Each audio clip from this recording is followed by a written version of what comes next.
Guys আসসালামু আলাইকুম। এই হলো বাংলাদেশের এআই সমস্যা, দেখছেন? সবাই লাল সিগন্যাল দিল, তারপরেই লাইট ম্যাট ব্যাগ বন্ধ। মানে এই ক্যামেরা ছাড়লোই না কি করলো, ট্রাফিকে সিগন্যাল দেওয়ার আছে। তেমনি যদি আমার এই ক্ষেত্রে যদি এআইতে মামলা দেয়, এই দায়ভারটা কে নেবে? দেখি বাংলাদেশ সরকার নেবে?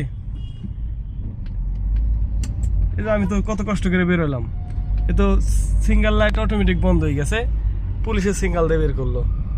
এখন এই দায়িত্বটা কে নেবে? বাংলাদেশ সরকার নেবে নি? এটা আপনাদের কাছে আমার রিকোয়েস্ট, আপনারা উত্তর দেবেন। এর আপনার লাইট জ্বলছে, আমি বেরোকো করছি, আবার সবুজ লাইট জ্বলে হয়ে গেছে, বন্ধ হয়ে গেছে। কোন লাইট লাল সবুজ কোনো লাইটই জ্বলে না, ডাইরেক্টলি বন্ধ। দেখেন এই দায়ভারটা কে নেবে?